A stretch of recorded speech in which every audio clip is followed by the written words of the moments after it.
जय हिंद दोस्तों, मैं मुकेश श्रीवास्तव और इस चैनल में आपका स्वागत करता हूं। दोस्तों, आपको पता ही है कि भाई आज लोकसभा चुनाव का जो 2019 में होने वाला है उसकी तिथि की घोषणा कर दी गई है। अब ये मैं इसलिए वीडियो बना रहा हूं कि भाई आने वाले जितने भी एग्जाम हैं उसमें ये करंट अफेयर के रूप में आता है। तो चलिए फिर देखते हैं कि क्या खास है इस घोषणा में या इस चुनाव में। तो चलिए फिर शुरू करते हैं। सबसे पहले आपको नजर रखना पड़ेगा कि भाई कितने सीट का चुनाव हो रहा है। तो 543 और अधिकतम सीट कितने हैं, मतलब वर्तमान में सीट कितने हैं तो 545, लेकिन चुनाव हो रहा है 543 पर। क्यों? इसलिए कि दो एंग्लो इंडियन को राष्ट्रपति मनोनीत करते हैं। तो चुनाव कितने में होगा? 543 पर। उसके बाद आपको एग्जाम के लिए सबसे ज्यादा याद रखना पड़ेगा वो क्या? मुख्य निर्वाचन आयुक्त कौन है, किसने तिथि घोषणा की है? तो भाई सुनील अरोड़ा। ठीक है। अब यहां पे देखते हैं कि इस चुनाव में क्या खास बात है। सबसे पहली बात है वोटर, यानी चुनाव देने वाले मतदाता कितनी है, संख्या कितनी है? तो लगभग 90 करोड़ संख्या है, बहुत ज्यादा है। 90 करोड़ संख्या वोटरों की है, जिनकी न्यूनतम उम्र सीमा कितनी होती है? 18। और इस पर मैंने चुनाव प्रक्रिया के रूप में एक वीडियो बनाया हुआ है, उसे जरूर देख लीजिए। लोकसभा के बारे में, लोकसभा अध्यक्ष के बारे में मैंने वीडियो बनाया हुआ है और राज्यसभा के बारे में, तो एक बार उसे आप जरूर देख लीजिएगा तो बहुत अच्छा रहेगा चुनाव से पहले। आगे देखते हैं कि भाई जब चुनाव होता है, मतदाता मत करने जाते हैं तो कहां जाते हैं? तो जाते कहां है? पोलिंग स्टेशन पे।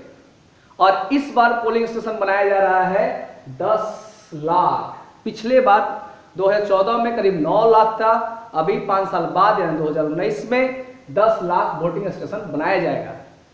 और एक बात और भी है कि जैसे ही तिथि घोषित होती है, घोषणा के बाद आचार संहिता लागू हो जाता है। अब ये क्या है, आचार संहिता अभी से लागू हुआ तो इसका मतलब क्या है? क्या चुनाव प्रचार में या किसी चीज में अब क्या करना पड़ेगा, क्या ध्यान रखना पड़ेगा पार्टियों को, उम्मीदवारों को? तो देखिए, आचार संहिता कहता है कि भाई धर्म के नाम पर, जाति के नाम पर, यानी इस चीज के नाम पर आप वोट ना मांगे।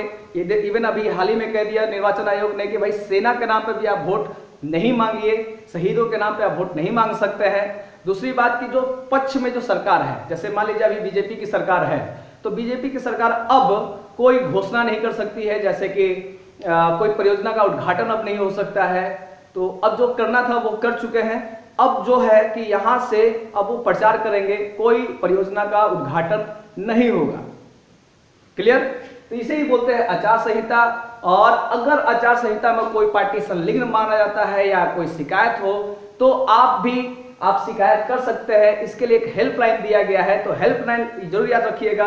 कितना है? तो 1950 ये हेल्पलाइन है। और अभी तो भाई टेक्नोलॉजी में बहुत ज्यादा विकास हो रहा है, इसीलिए चुनाव आयोग ने कहा है कि इस बार ऐप निकाला जाएगा और ऐप के माध्यम से भी आप शिकायत दर्ज कर सकते हैं। क्लियर?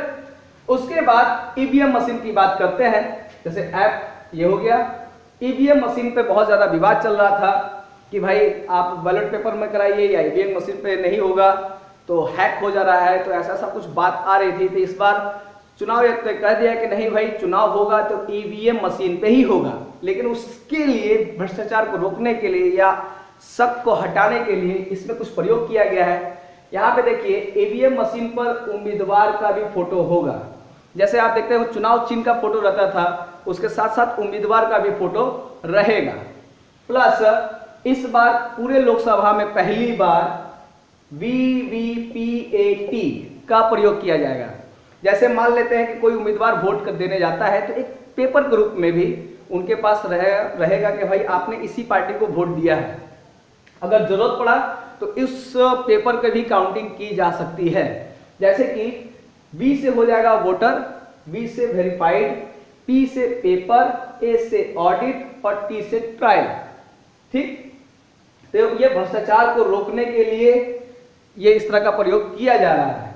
उसके बाद ईवीएम की जो जैसे जीपीएस लगाया जा रहा है ट्रैकिंग करने के लिए, भाई उसमें क्या मूवमेंट हो रहा है, कहां पर है, तो सब में जीपीएस लगाया जा रहा है ईवीएम ट्रैकिंग के लिए। लेकिन अब क्या आपके एग्जाम में आ सकता है, तो ये है कि भाई इस बार का लोकसभा चुनाव कितने चरणों में हो रहा है? तो जरूर याद रखिएगा 7 चरणों में। ठीक, 7 चरणों में। और एक चीज और आचार संहिता में मैंने बताना भूल गया कि भाई इस बार प्रचार करेंगे तो आचार संहिता में सोशल मीडिया पे भी बहुत ज्यादा ध्यान रखा जाएगा। प्लस लाउड स्पीकर 10 बजे से लेकर 6 बजे तक नहीं बजेगा। और आपको पता ही है कि जब वोटिंग होता है तो उससे 48 घंटा पहले ही चुनाव प्रचार बंद हो जाता है, लाउड स्पीकर पे पाबंदी लग जाती है। तो इस तरह का आचार संहिता में इंक्लूडेड रहता है।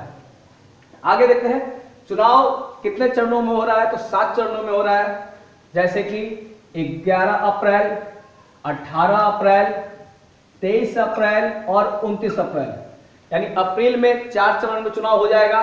उसके बाद मई में है आपका 6, 12 और 19, ये रहा आपका 7 चरण, ये डेट है। और प्लस सारा चुनाव हो जाएगा तब मतगणना होगा कितने तारीख को, 23 तारीख को। और 23 तारीख को पता चल जाएगा कि भाई हमारे देश के प्रधानमंत्री कौन है और अब आगे की सरकार क्या होगी, कैसी रणनीति होगी और हमारा विकास कहां तक जाएगा। और मैं बता दूं, मैंने बनाने का उद्देश्य यही था कि जो भी अब एग्जाम आएगा यहां से क्वेश्चन आएगा तो इस पर आप पैनी नजर रखिएगा। और इसकी बारीकियों को समझने के लिए संविधान में लोकसभा, राज्यसभा, प्रधानमंत्री के कार्य, लोकसभा अध्यक्ष के कार्य, निर्वाचन आयुक्त के कार्य, ये जरूर देख लीजिएगा। और मैंने संविधान का एक प्लेलिस्ट बनाया हुआ है, उसमें जाइए, सब कुछ मिल जाएगा आपको। तो चलिए फिर नेक्स्ट वीडियो में मिलते हैं। जय हिंद।